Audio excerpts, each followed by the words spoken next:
जग में क्या है मेरा, इस जग में क्या है मेरा, कौन हूँ मैं क्या नाता मेरा, कौन हूँ मैं क्या नाता मेरा, अब से मैंने ये है जाना, जग ये पूरा है मेरा, जग ये पूरा है मेरा, जग ये पूरा है मेरा।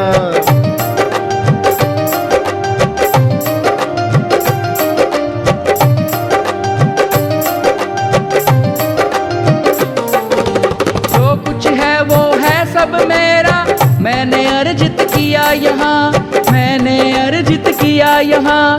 मैं ही स्वामी मैं ही सेवक, मैं हूँ स्वयं का पालनहार, मैं हूँ स्वयं का पालनहार।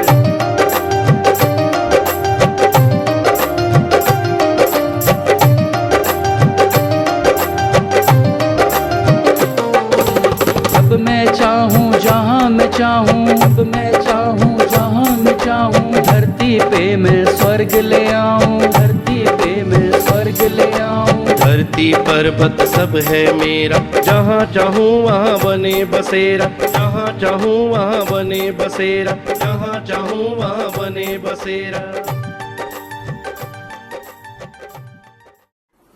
सकारात्मकता की शक्ति व्यक्तिगत और सामाजिक परिवर्तन के लिए बहुत ज़रूरी है और 26 अगस्त 2024 से RJS-PBH की यात्रा शुरू हुई जो 6 सितंबर वापस दिल्ली जाएगी। तब तक ग्रामीण क्षेत्रों में सकारात्मकता की अलख जगाने के बाद बिहार हिंदी साहित्य सम्मेलन में रविवार के दिन 3 बजे से डॉक्टर अनिल सुलभ जी की अध्यक्षता में अमृतकाल का सकारात्मक भारत ग्रंथ 2 और ग्रंथ 3 दोनों का लोकार्पण संपन्न हो गया है। और उसके बाद हम लोग पटना में सह आयोजक डॉक्टर ओम प्रकाश झुनझुनवाला जी, जो कि पूर्व प्रभारी हैं RJS-PBH सेंटर के, उनको मैं सादर आमंत्रित करूंगा। प्लीज ओम प्रकाश झुनझुनवाला जी आज के को-ऑर्गेनाइज़र हैं और वो आगे बढ़ के आए हैं विज्ञान और अध्यात्म पर पूरी दुनिया को संदेश देने के लिए, जिसके लिए हम लोग अरुण कात्यायन जी को मुख्य अतिथि के रूप में आमंत्रित कर रहे हैं, ताकि बौद्ध दीक्षा लेकर कई लोग इस आंदोलन को आगे बढ़ा रहे हैं। एक सरकारी अधिकारी होते हुए भी इन्होंने समाज सेवा का संकल्प किया, बौद्ध विहार की स्थापना की, और मैं आपको सादर आमंत्रित करूंगा, आप आ जाइए। अभी थोड़ी ही देर में पाटलिपुत्र यूनिवर्सिटी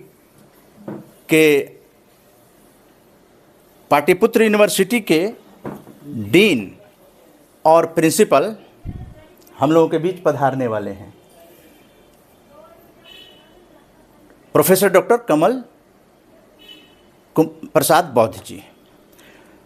तो तब तक हम लोग डॉक्टर ओम प्रकाश झुनझुनवाला जी से, टेक्निकल टीम जो RJS-PBH की है उनके सहयोग से, ओम प्रकाश झुनझुनवाला जी विज्ञान और अध्यात्म को लेकर एक साधक के रूप में क्या सोचते हैं, और इस समय हम लोगों के बीच कुछ और गणमान्य लोग पधारे हुए हैं, उन सभी का स्वागत है। तो ओम प्रकाश झुनझुनवाला जी, आप बताएं कि विज्ञान और अध्यात्म को लेकर आप क्या कुछ RJS फैमिली को कहना चाहते हैं। वो जो सतत जवान है, जो सतत सक्रिय है, कहने का मतलब है एनी टाइम एनी मोमेंट, जब भी जगत होगी सकारात्मकता की, हमारे इस बेहद सकारात्मक परिवार को हमारे हर एक सदस्य, युवा टोली के जो सदस्य हैं, युवा टोली ज्वाइन किए हुए हैं, वो तुरंत उनको अवेलेबल रहेंगे। हमारा मूल लक्ष्य है जीवन रक्षा। ओम त्र्यंबकम यजामहे सुगंधिम पुष्टिवर्धनम उर्वारुकमिव बंधनान् मृत्युर्मुक्षि मामृतात्। ये मूल मंत्र है जो हमारे स्वास्थ्य की भी रक्षा करता है, हमारे ज्ञान की भी रक्षा करता है और सब चीज़ में हमें सहयोग करता है। और आध्यात्मिक चेतना का विकास तभी है जब हम मन से स्वस्थ हैं, प्राण से भी स्वस्थ हैं, शरीर से भी स्वस्थ हैं और हमारी आत्मा जो कभी अस्वस्थ नहीं रहती है उसका आवरणहीन हो जाए। आवरण रहता है उसके ऊपर, वो कभी नष्ट नहीं होती है। और आध्यात्मिक उपलब्धियाँ जो भी हम करते हैं, कम हो या अधिक हो, ये व्यक्तिगत अलग अलग होती है। क्योंकि हम मानव हैं, मृत्यु लोक में आए हुए हैं और मृत्यु लोक की परिस्थितियों के अनुकूल हमारी इच्छाएं बदलते रहती हैं, लेकिन आत्मी इच्छा हमारी अंदर की समान रहती है। और वो जो आत्मिक मन से चाह लेते हैं तो वो पूर्ण होता है। अभी वर्तमान समय में हम लोग श्री कृष्ण चेतना से सक्रिय हैं। कृष्ण चेतना, कृष्ण मानव रूप में इस धरती पर आए और महाभारत युद्ध के दौरान उन्होंने पृथ्वी के पुत्र के प्रतीक के रूप में श्री अर्जुन को शिक्षा दी और उन्हें मनुष्य बनाया, सकारात्मक मनुष्य बनाया, कर्तव्यकर्मी मनुष्य बनाया। और ये सिर्फ उन्हीं को नहीं बनाया, उन्होंने अपनी इस चेतना को, मानवीय चेतना का विकास करके, उसको परम चेतना को विकास करके सभी मनुष्य को संपूर्ण ब्रह्मलौकिक तक, जहाँ तक भी हम लोग हैं, वैश्विक हर एक मनुष्य को मन में वो कृष्ण चेतना के नाम से हम लोग ज़्यादा आसानी से जानते हैं, लेकिन वो मानसिक ब्रह्म चेतना है, वो शुद्ध चेतना है। जो चेतना में कोई गलती कोई भी मनुष्य नहीं कर सकता है, चाहे वो किसी भी स्टेज का हो, सबको समान रूप से पावर मिला हुआ है, चाहे वो निम्न स्तर का हो या स्लमबॉय हो, चाहे वो महान अटारी में रहने वाला, आजकल तो आसमान में भी रहने का लोग कर लिए हैं, अंतरिक्ष में रहने का घर बन रहा। तो हमारा घर क्या है? ये आत्मा हमारा घर है। आत्मा का घर क्या है? आत्मा का घर अनेक है। जैसा घर वैसा सुविधा मिलेगा। आज भी हम झोपड़ी में भी अच्छा सुविधा पाते हैं तो कोई महल में भी सुविधा नहीं पाता है। ये मानसिक हालत के कारण, मानसिक स्थिति के कारण होता है जो व्यक्तिगत है, लेकिन वो पूर्ण नहीं है। हम लोग सभी अपूर्ण हैं व्यक्तिगत रूप से, लेकिन पूर्ण होने की क्षमता हमारी सबकी है। इसलिए कृष्ण जो है चेतना के रूप में हमारे मन और प्राण से समाहित हो चुके हैं। सबसे पहले कि हमको अपना इच्छा जाहिर करना होगा, बनना चाहेंगे, चेतना को प्रयोग करना चाहेंगे, तब न करेंगे तो पहले हम अपनी चेतना को करेंगे, व्यक्तिगत को। व्यक्तिगत चेतना करने के बाद आगे सामने आ जाती है कि हम उस चेतना को किस तरह से आगे बढ़ाएं, किस तरह से विकास करें। तो व्यक्तिगत चेतना जितनी जिस भी है वो हमारी कभी भी कम नहीं होती है। गीता के प्रथम अध्याय में कुल क्षेम की रक्षा की बात की है। तो आज कुल क्षेम की रक्षा की बात हम लोग, कुल का मतलब हम लोग एक ही मानते हैं कि जिस परिवार में हम जन्मे हैं वही कुल है। वो कुल की तो रक्षा करना हर हालत में जरूरी है हमारा।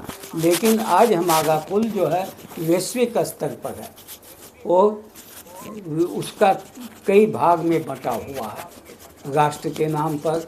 हर एक राष्ट्र का अलग अलग कुल नहीं है, सारे विश्व का एक कुल है।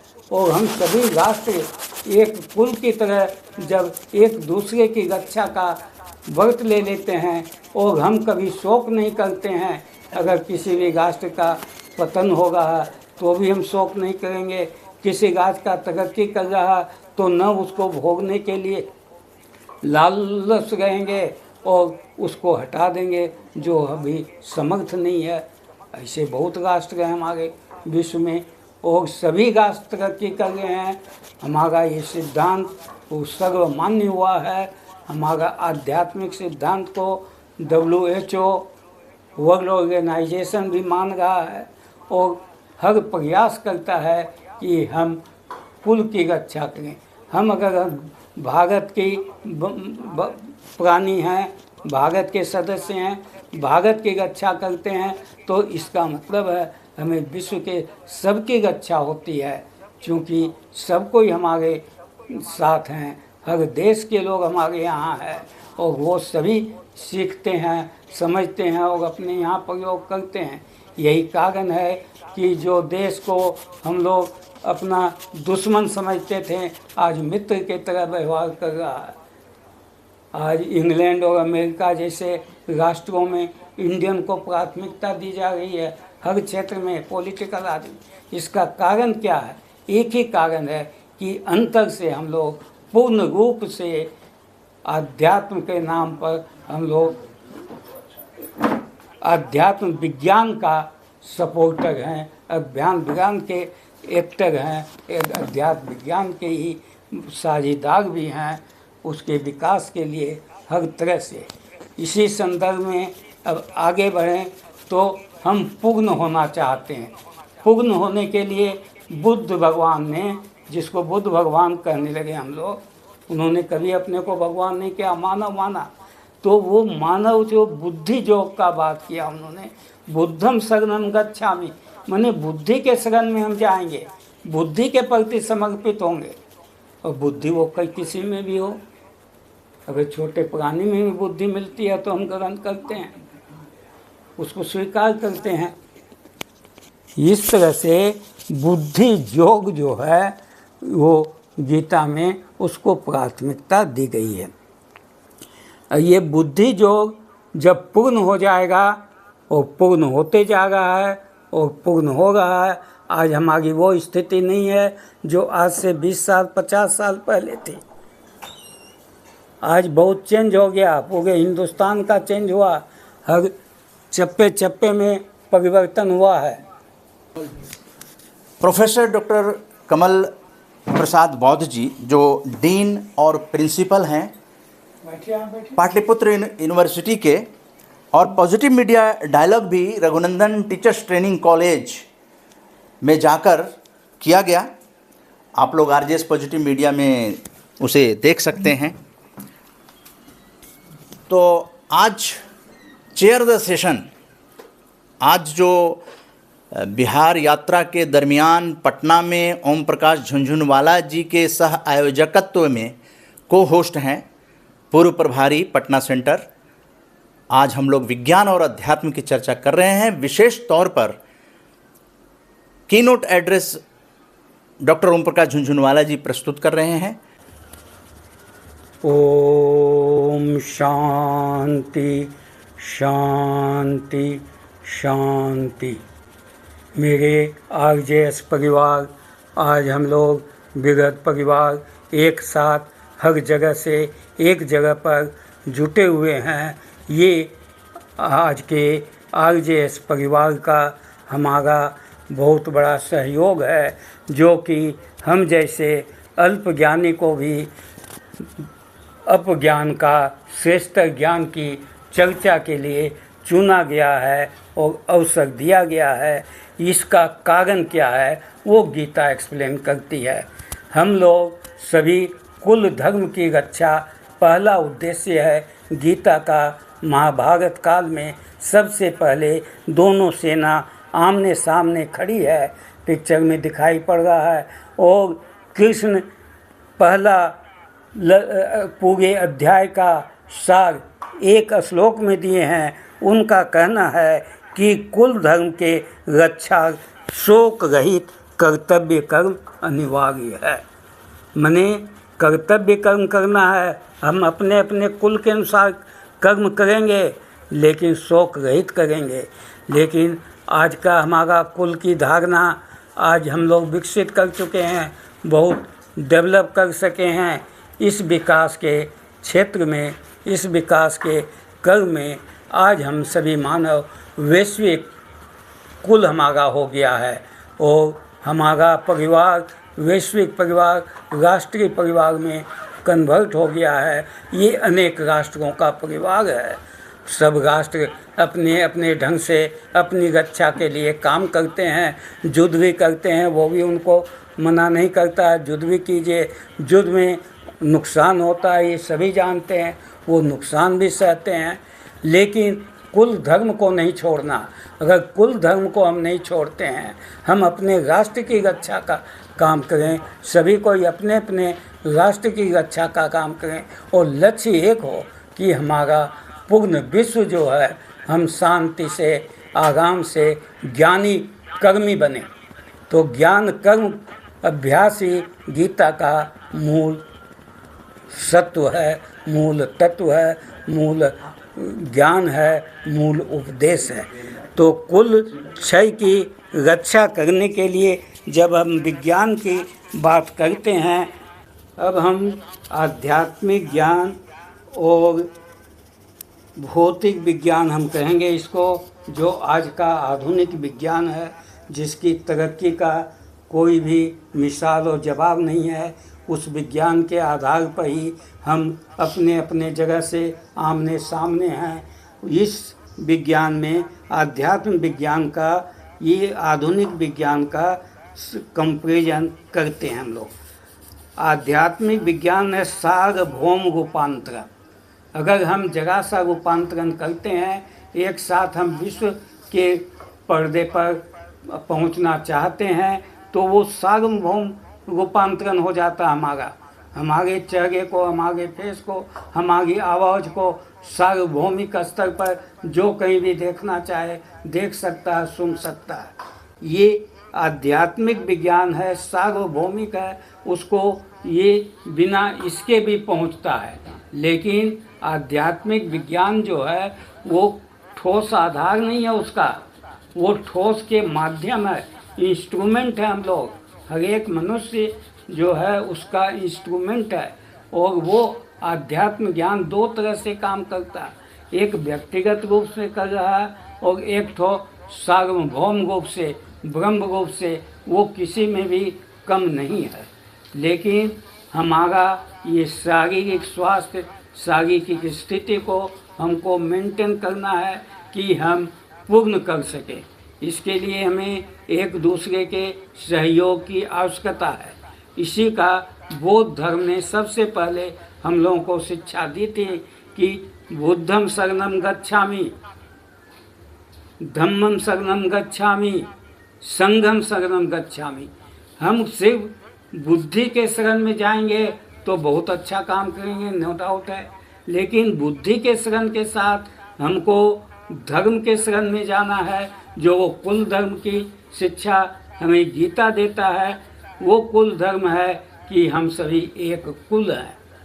पूरा ब्रह्मांड, पूरा विश्व आज एक कुल है और हर एक परिवार उस हर एक कुल का अलग अलग परिवारों में हम लोग विभक्त हैं, लेकिन एक हैं। विभक्त होते हुए भी अलग हैं और अलग अलग अपना कुल के अनुसार ड्यूटी अपनाते हैं। एक हिंदू है, एक क्रिश्चियन है, तो एक है बौद्धिस्ट है हमारे बीच में, एक ठो सनातनी है, एक ठो हिंदू धर्मी है, और इस तरह से अनेक धर्म के लोग हम लोग हैं, लेकिन सब अपना अपना कुल का रक्षा करते हैं। तो हम लोग कुल धर्म का जो मूल उद्देश्य है उसको हम पूरा करते हैं। सब कर मिलकर, सब एक दूसरे के सहयोग से हम लोग एक ही तरह का अपनी इच्छा के अनुकूल, अपने आवश्यकता के अनुकूल जीवन, शांतमय जीवन जीते हैं। अब भौतिक विज्ञान की जहाँ तक आध्यात्मिक विज्ञान की बात है, तो ये पिक्चर को ध्यान से देखिए। ये वनस्पति का फूल है, वो सार्वभौमिक औषध के रूप में ऊर्जा देता है और उसकी औषधि भी बनाकर हम लोग यूज करते हैं। तो ये सार्वभौम ये कहाँ है, कोई दिखा सकता है? इसको प्रूफ किया जा सकता है विज्ञान से। अगर विज्ञान से किया भी जाएगा तो अभी कितने हजार वर्ष लगेंगे कहना मुश्किल है।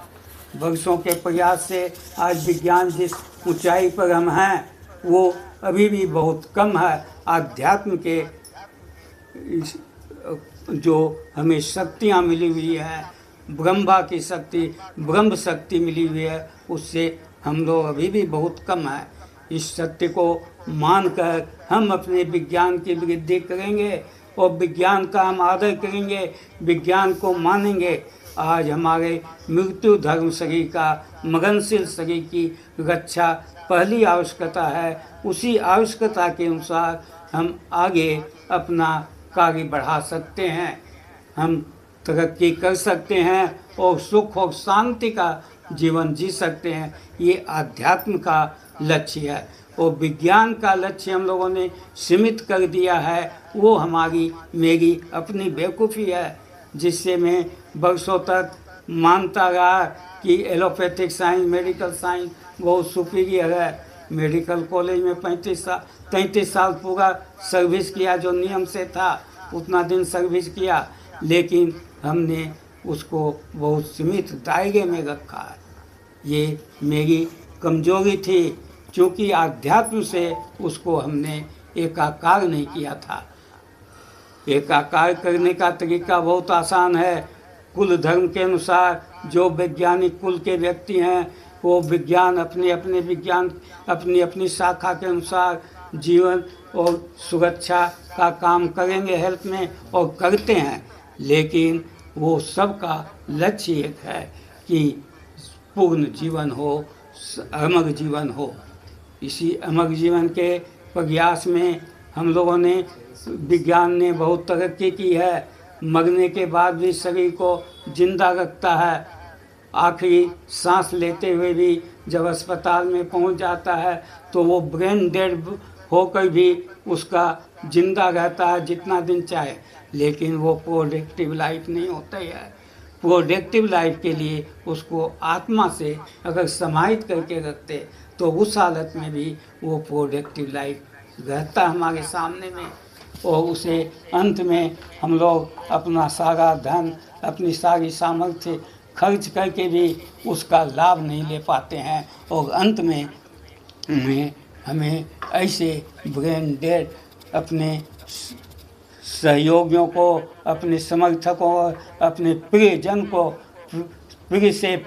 को भी हमें अग्नि के हवाले करना पड़ता है। ये अग्नि के हवाले करने का आध्यात्मिक कारण है कि वो जिस चीज़ से बना है उसमें वापस चला जाए और फिर पुनः माता के शरीर में वही शक्तियाँ आती है। और जो नया बच्चा आता है वो पहले से ज़्यादा श्रेष्ठ श्रेणी में, श्रेष्ठ चेतना में, श्रेष्ठ गुणों से, श्रेष्ठ सूरत में हम लोगों को ऑफर मिलता है। ये हमारे आज के मेडिकल साइंस के विज्ञान की देन है। तो आध्यात्म की देन को उससे अगर हम जोड़ कर चलें तो हमें विज्ञान का पूरा लाभ लेगा, विज्ञान का खर्च हमारा कम हो जाएगा और हम जो है आराम से सुख से जीवन जिएंगे। तो इस पिक्चर में सार्वभौम फूल के साथ दिखला दिया गया कि दोष निरूपण करना। आज हमारा भौतिक विज्ञान दोष को निरूपण करता है और लेकिन वो उसी को अपनी सक्सेस मानता है। दोष को निरूपण करने का मतलब है, गीता ने बताया है कि हमें दोनों तरह को जानना है, अपने मृत्युलौकिक जीवन को भी जानना है और अपनी निराकार चिदानंद रूप कल्याणकारी जीवन को भी जानना है। और हमारे मूर्त शरीर, मूर्ति के रूप में, जो यंत्र के रूप में जिस शरीर में हम आज बैठे हुए हैं, एक दूसरे को देख रहे हैं, छू रहे हैं, पहचान रहे हैं, उस शरीर में भी हमको ये शक्ति कृष्ण ने दी है कि वो उसकी रक्षा के लिए हर तरह से सुविधा में देता है। और बुरी से बुरी स्थिति में भी हमारी मेडिकल साइंस आज हमें जिंदा तो रख लेता है। भले हम कुछ दिन होगा कि हम जब आध्यात्म और विज्ञान और भौतिक विज्ञान को समझ लेंगे, उसको प्रयोग करने लगेंगे, तो हम उस स्थिति में पहुंचेंगे कि हम हर समय में एक दूसरे के साथ आज भौतिक स्थिति की तरह इसी भौतिक शरीर में हम लोग एक तरह से भगवान की तरह हम लोग काम करेंगे। इसका प्रैक्टिस उदाहरण है गुरु ब्रह्मा गुरु विष्णु गुरुदेवो महेश्वर गुरु साक्षात पर ब्रह्म परमात्मा तस्मै श्री गुरुवे नमः। जिसको हमने गुरु माना उसकी गुरु चेतना जग जाती है और वो गुरु चेतना के अंदर हम गुरु के खाली नाम लेते हैं तो हमें चेतना, हमारी शक्तियाँ, हमारी सामर्थ्य, हमारी चेतना विकास हो जाती है, बढ़ जाती है। ये कोई भी आदमी प्रैक्टिस करके देख सकता है। गुरु सबका है और आज के कुल धर्म के अनुसार गुरु वही है जो हमसे पहले जानता है, हमसे अच्छा जानता है। जिस क्षेत्र में, जिस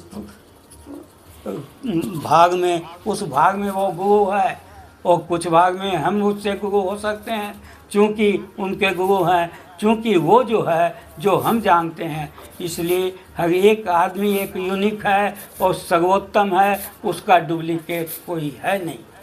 तो ये गुरु तत्व जो है इसकी महत्ता को आध्यात्मिक स्तर से और भौतिक स्तर से, भौतिक विज्ञान के अनुसार हमें जानने, समझने और प्रयोग करने की आवश्यकता है। श्लोक अध्याय 2 का 66। इसमें ज्ञान कर्म का फल है नकारात्मकता या सकारात्मकता। ये देखने के लिए इसमें ओम शब्द दिया गया है। ओम में 3 चीज़ है, ओम। आज के दुनिया के अनुसार ओम दिव्य मातृत्व शक्ति है। जो भी माता का काम कर रही हैं, जो हमारी महिलाएं माता का रोल अपना रही हैं, वो दिव्य हैं। इसीलिए हर एक संतान दिव्य संतान बनता है, लेकिन अधूरा रह जाती है। ये हमारे संतान की और हमारे परिवार की और हमारे राष्ट्र के सहयोग की कमी हो सकती है, लेकिन बनने के लिए हमारी सामर्थ्य की कमी नहीं है, उसको प्रयोग करने की कमी है। इसी तरह अमृतत्व, 3 चीज़ हमारा एसेंशियल है। अमृतत्व इसका मतलब है क्षय नहीं, हमारी जो शक्ति है, सामर्थ्य है, जो हमारा शरीर है, अगर आध्यात्मिक शक्ति के समाहित होने से कार्य करते हैं तो वो क्षय नहीं होता है। यही कारण है कि जुआ टोली प्रगति कर रही है हमारी। आरजेएस परिवार ने जुआ टोली का संगठन करके ड्यूटी देकर मृत्यु रक्षा का एक बड़ा काम किया है, जो आप सबके लिए 24 घंटा तैयार हैं। और ये आध्यात्मिक को समझना और प्रयोग करना मुश्किल जरूर है, लेकिन आज के हमारे परिवार ने, आरजेएस परिवार ने बहुत सरल कर दिया है। आप आरजेएस परिवार के श्री उदय मन्ना के व्हाट्सएप पर अपना क्वेश्चन लिख दीजिए। आध्यात्म का क्वेश्चन सामने सामने नहीं होगा, वो तुरंत नहीं हो सकता है विज्ञान की तरह। इसको भौतिक विज्ञान की तरह इसको समर्थ करने के लिए आपको जैसे जैसे लाइफ में आपकी ज़रूरत पड़ेगी, आपको समझने की ज़रूरत पड़ेगी, हर समय आप क्वेश्चन भेज सकते हैं और आपको उसका तत्काल उत्तर देने की कोशिश की जाएगी। अब आगे चलिए, इसमें आनंद है। ये आनंद क्या है? सर्व कारण रहित है। आनंद में कोई कारण नहीं है, कोई समय की पाबंदी नहीं है, कोई मात्रा की कम अधिक नहीं है। ये आनंद है। जब आनंद होते हैं तभी हम क्रिएट कर सकते हैं आध्यात्मिक नियम के अनुसार। हमें कोई कंडीशन नहीं है कि हमें इक्विपमेंट चाहिए, मशीन चाहिए, अस्पताल चाहिए, एक्सपर्ट डॉक्टर चाहिए, इसकी ज़रूरत नहीं है। जब आनंद सर्व कारण होगा तो नया सृजन होगा। और नया सृजन का ये मतलब नहीं है कि पुराना सृजन को एबॉलिश कर दें।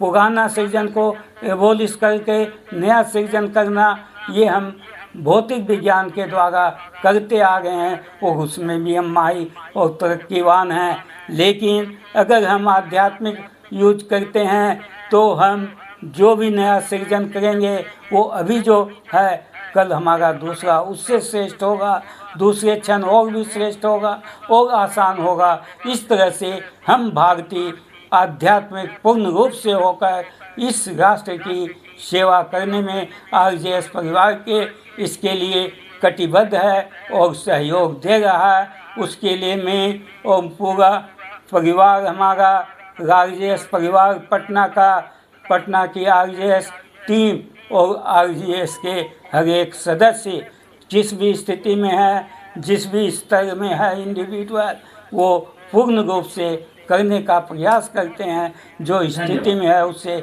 ज़्यादा करते हैं। इसलिए आपसे अनुरोध है कि हमें अपनी सेवा का मौका दीजिए। सेवा का मौका देकर आप हमारा कल्याण करते हैं, हमको कष्ट नहीं देते हैं। आपके कष्ट को ही हम अमृत में लेते हैं, आत्मा के बल पर अमृत में बदलते हैं, जीवन में बदलते हैं। इसलिए आप निष्फिक्र होकर हमें जो कुछ भी हो स्पष्ट रूप से बताए। कोई चीज़ लुकाव छिपा का अलाव नहीं है और मित्र के रूप में हम लोग काम करें। अभी आपकी बातों को पहुंचाने जा रहे हैं। ओम प्रकाश झुनझुनवाला जी ये चाहते हैं कि इस कार्यक्रम के बाद आप लोगों ने जो अध्यात्म और विज्ञान के बारे में जो धारणा बना रखी है, दरअसल क्या है, 85 ईयर्स ओल्ड हैं और एक साधक हैं। पीएमसीएच में इन्होंने रेडियोग्राफर की नौकरी की और आरजेएस फैमिली से मेरे से 3-4 कोरोना से पहले से जुड़े हुए थे और चाहते हैं कि समाज में पॉजिटिविटी बढ़े और इनको पता चला कि कोई ऐसा काम आरजेएस कर रहा है तो ये जुड़ गए और यहाँ के प्रभारी बनाए गए। इतना मतलब वो स्वर्ण युग रहा जब ओम प्रकाश झुनझुनवाला जी न केवल स्वयं जुड़े बल्कि अपने पूरे परिवार को जोड़ा और सारी चीज़ों का दस्तावेज जो है वो आरजेएस ने तैयार किया है, वो ग्रंथ 1 में है। आज जो लोग देर से आए हैं बता दें, बिहार हिंदी साहित्य सम्मेलन में ग्रंथ 1 और ग्रंथ 2 ये दिल्ली से हम आए हैं। ये ग्रंथ 1 है जिसमें कि इनकी पूरी फैमिली की कहानी इसमें दर्ज है और ये दूसरा वॉल्यूम है और तीसरा वॉल्यूम है। दूसरा और तीसरे पहला वॉल्यूम बिहार हिंदी साहित्य सम्मेलन में रिलीज हो चुका है ऑलरेडी पहले, अब ये हुआ है।